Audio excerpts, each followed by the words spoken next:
अवैध toll plaza को लेकर अधिवक्ता ने लिखे पत्र। हाजिर हूं मैं शेख मुजाहिद हुसैन आबादी आरबीसी चैनल के माध्यम से। इस वक्त की बड़ी खबर सासाराम से आ रही है। सासाराम से वाराणसी यूपी तक अवैध टोल वसूली को लेकर हाई कोर्ट के अधिवक्ता ने सड़क एवं ट्रांसपोर्ट मंत्रालय सहित कई विभाग को लिखे पत्र। हाई कोर्ट पटना के अधिवक्ता रवि सिंह सासाराम पहुंचे, जहां NH2 पर सासाराम मोहनिया कैमूर तथा डाभी वाराणसी यूपी के टोल प्लाजा को अवैध बताते हुए सड़क एवं ट्रांसपोर्ट मंत्रालय सहित कई केंद्रीय विभाग को पत्र लिखे।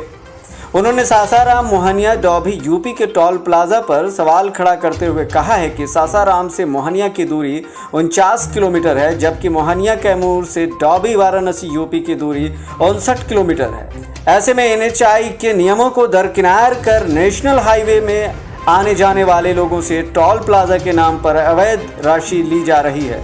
इस वक्त हमारे साथ जुड़े हैं पटना हाई कोर्ट के अधिवक्ता रवि सिंह जी। धन्यवाद। मैं पिछले 7 साल से टोल प्लाजा जो इलीगल रूप से चल रहा है सासाराम में, मोहनिया में और डाफी में, उसके बारे में मैं लिख रहा हूं कि किस तरीके से पब्लिक मनी को लूट किया जा रहा है और किस तरीके से ये इलीगली टोल को चलाया जा रहा है। एक्चुअली क्या है कि एक रूल है नेशनल हाईवे फी डिटर्मिनेशन रूल 2008। उसका जो रूल 8 कहता है कि कोई भी टोल प्लाजा जो है वो 10 किलोमीटर के म्युनिसिपल एरिया से 10 किलोमीटर के दूरी पे रहेगी। एक्सेप्शनल कंडीशन में वो 5 किलोमीटर के दूरी पे रह सकती है। लेकिन जो हमारा सासाराम का एरिया है और उससे जो टोल का आप डिस्टेंस देखेंगे तो वो 2 किलोमीटर भी नहीं है। मेरे कंप्लेंट करने के बाद वहां पे लिख दिया गया कि सासाराम 5 किलोमीटर है, लेकिन सासाराम एक्चुअल में 1 किलोमीटर भी नहीं है वहां से, म्युनिसिपल के बाउंड्री से जब आप देखेंगे तो। चलिए, और इसका जवाब नेशनल हाईवे अथॉरिटी ने मेरे को दिया। नेशनल अथॉरिटी ने दिया कि 5 से 10 किलोमीटर के बीच में टोल प्लाजा है, जो कि एक्चुअल में नहीं है। मैंने इसके लिए म्युनिसिपल कॉर्पोरेशन से RTI फाइल किया। RTI का अभी तक जवाब नहीं आया। लेकिन उसी के बीच अभी जो क्या हुआ कि 22 तारीख को पार्लियामेंट में नितिन गडकरी साहब ने, जो कि मिनिस्टर है रोड एंड ट्रांसपोर्ट के, उन्होंने कहा कि टोल जो 60 किलोमीटर के दूरी पे 2 टोल की डिस्टेंस मिनिमम होनी चाहिए। जो मैं लिख रहा हूं 2015 से कि 2 टोल की दूरी एटलीस्ट 60 किलोमीटर होनी चाहिए। वो लॉ है, रूल 8 इसको बोलता है। लेकिन जब आप सासाराम टोल प्लाजा से मोहनिया टोल प्लाजा का डिस्टेंस देखेंगे, आज टेक्नोलॉजी है, आप गूगल पे भी देख सकते हैं, तो 49 किलोमीटर उसकी डिस्टेंस होती है।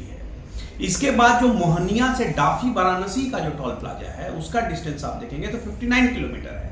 तो दोनों जो टोल प्लाजा हैं वो इलीगली चल रहे हैं, मोहनिया और डाफी। और सासाराम तो इलीगल चल रहा है क्योंकि 5 किलोमीटर के दायरे से ये में है ही नहीं, ये 1 किलोमीटर भी नहीं है। और अब नया नोटिफिकेशन जो गवर्नमेंट का आ गया है, जिसमें आपको मोरसराय से लेके और उसके आगे तक का एरिया जो है वो अब सासाराम में नोटिफाइड हो चुका है। तो अब तो 500 मीटर भी सासाराम नहीं है।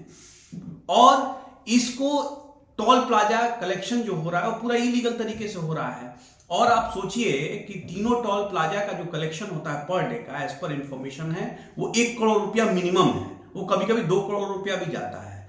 2011 से आप 2022 में आ गए, तो आप सोचिए कि कितना पब्लिक का। अभी के लिए बस इतना ही। बने रहिए सासाराम से संतोष कुमार दुबे की रिपोर्ट के साथ। आरबीसी चैनल पर हम कराते रहेंगे आपको हर हकीकत से बेहतर खबरों के लिए लाइक करना, सब्सक्राइब करना और शेयर करना ना भूलें। आरबीसी